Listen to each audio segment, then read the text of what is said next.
اسی علم کے حوالے سے اس شخص سے متعلق یہ 4 باتیں جو ہیں لکھ دی جاتی ہیں۔ اب اس کو سمجھنا چاہیے، اصل میں جو بات مسئلہ تقدیر کے سمجھنے میں، جو یوں سمجھیے کہ ایک بہت آسان فارمولہ ہے اگر سمجھنا چاہے انسان، اور یہ میں عرض کر چکا ہوں کہ سمجھنا چاہیں گے تو سمجھ جائیں گے، تفصیل میں جائیں گے تو الجھ جائیں گے، اور مناظرہ اور مباحثہ کریں گے تو گمراہ ہو جائیں گے۔ چنانچہ اسی پر میں حدیث آپ کو سنا چکا ہوں کہ ایک مرتبہ حضرت ابو ہریرہ فرماتے ہیں کہ حضور صلی اللہ علیہ وسلم برآمد ہوئے اپنے حجرے سے، اور ہم مسجد کے گوشے میں بیٹھے ہوئے تقدیر کے بارے میں بحث کر رہے تھے، تو آپ شدید ناراض ہوئے، اور اس قدر آپ کا چہرہ مبارک غصے کی وجہ سے سرخ ہو گیا کہ ایسے محسوس ہوا جیسا آپ کے گالوں میں انار کا رس جو ہے وہ ڈال دیا گیا ہے، وہ اس کے اوپر بہا دیا گیا، وہ سرخ قندھاری انار، اس کا تصور کیجئے، وہ عام تو انار نہیں جس کے اندر وہ رنگ نہیں ہوتا۔ پھر آپ نے فرمایا غصے سے، کیا تمہیں اس بات کا حکم دیا گیا؟ کیا مجھے تمہاری طرف اسی کام کے لیے بھیجا گیا کہ اس مسئلے میں تم بحث کرو؟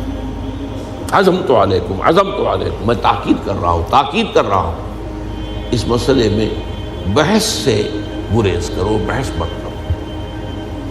تو یہ مسئلہ اگرچہ اس اعتبار سے بڑا مشکل ہے، اگرچہ سمجھنا چاہیں تو سمجھ سکتے ہیں، لیکن میں ایک اور حدیث بھی آپ کو سنا دوں کہ اس پر ایمان کس قدر لازم ہے۔ یہ ایک تابعی ہے حضرت ابن الدالمی رحمۃ اللہ علیہ، وہ فرماتے ہیں، ذرا طویل حدیث ہے، میں اس کا خلاصہ بیان کر رہا ہوں، کہ میرے دل میں تقدیر کے بارے میں کچھ وسوسے پیدا ہوئے، تو میں نے جو بھی کبار صحابہ اس وقت زندہ تھے، بقید حیات تھے، ان سب سے ملاقات کی۔ ابی ابن کعب رضی اللہ تعالی عنہ، جن کے بارے میں حضور نے فرمایا ہے کہ اقرأہم ابی ابن کعب، میرے صحابہ میں قرآن کا سب سے بڑا عالم ابی ابن کعب۔ ان کے علاوہ عبداللہ ابن مسعود کے پاس بھی میں گیا رضی اللہ تعالیٰ عنہ، جن کی حدیث ہم پڑھ رہے ہیں۔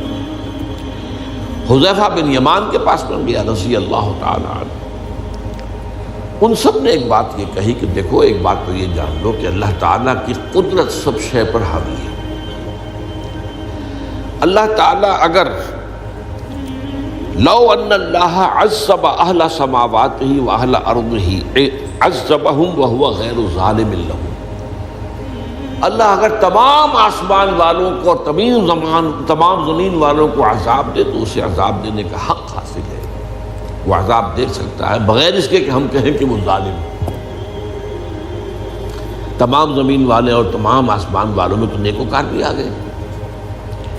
یہ اصل میں ایک بڑا اہم مسئلہ ہے کہ جو ہمارے اور معتزلہ کے درمیان مختلف فی ہے۔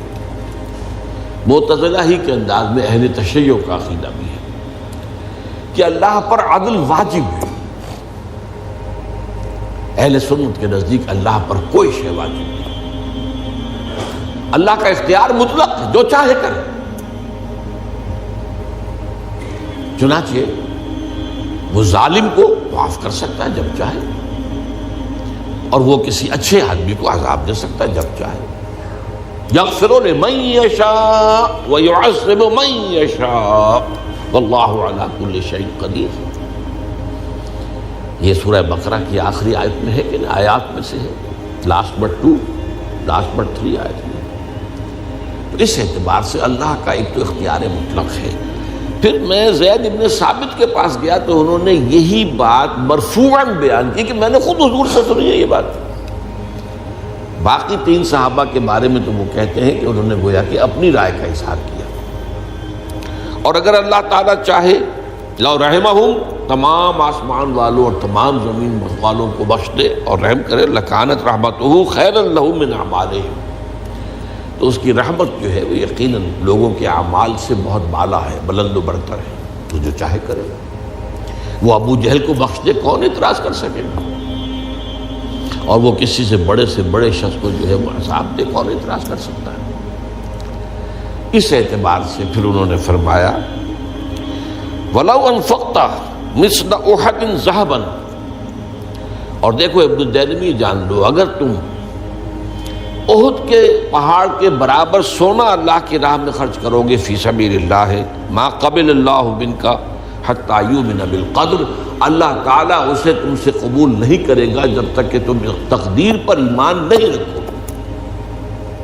اور اس کے بعد فرمایا اعلم، جان لو، انما اصابک لم یکن لیخطئک، جو چیز تم پر واقع ہوتی ہے، کوئی تکلیف آتی ہے، کوئی حادثہ پیش آتا ہے، وہ تم سے ٹلنے والا تھا ہی نہیں۔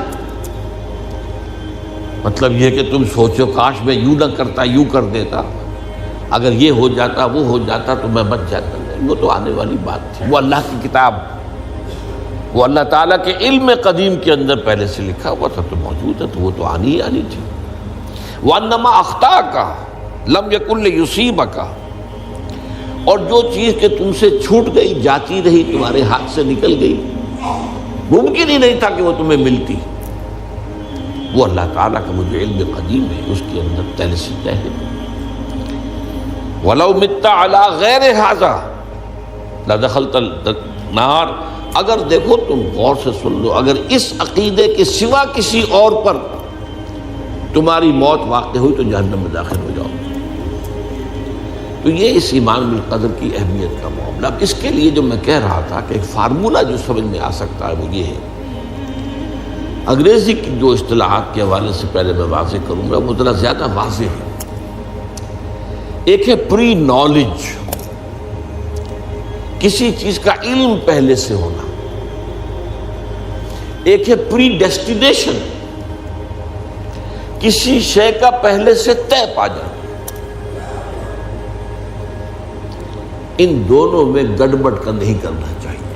اللہ کا علم قدیم اس کے جبر کو مستلزم نہیں ہے، اس کا علم ہے یہ کہ تم یہ کرو گے، اس کا مطلب یہ نہیں ہے کہ تم اس کے جبر کے تحت کر رہے ہو۔ اس کی ایک سادہ سی مثال میں دیا کرتا ہوں، پھر میں عرض کروں گا، سمجھنا چاہیں تو یہ فارمولہ بہت کافی ہو جائے۔ آپ کسی بچے کے سامنے کوئی کھلونا ڈال دیں، آپ کو تقریباً یقین ہے وہ متوجہ ہوگا، اسے اٹھائے گا۔ ہو سکتا ہے بچہ کسی اور دھن میں ہو اس وقت، ادھر اس کی توجہ کسی اور کو نہ اٹھائے۔ اگر وہ اٹھا لیتا ہے تو آپ کے مجبور کرنے سے تو اس نے نہیں اٹھایا، اس نے تو اٹھایا ہے اپنے انسٹنکٹ کے تحت کہہ لیں، اپنے ارادے کے تحت کہہ لیں، آپ مجبور تو آپ نے کی۔ لیکن اللہ تعالیٰ کا جو اندازہ ہوتا ہے، وہ اندازہ قدر کے معنی اندازہ بھی ہے، میں بیان کر چکا ہوں آپ کو۔ اس کا جو علم قدیم ہے وہ غلط ثابت نہیں ہو سکتا۔ ظاہر بات ہے کہ پھر تو اعلیٰ کل شیء علیم وہ ہے ہی، اس کا علم قدیم جو ہے اس میں کوئی خطا نہیں ہو سکتی۔ یہ ہے در حقیقت پری نالج اور پری ڈیسٹینیشن، دونوں کے اندر فرق کر لیا جائے، یہ جبر نہیں ہے۔ ہاں اللہ تعالیٰ کا علم ہے، اس علم کے مطابق چیز جو ہے وہ لکھتی گئی ہے۔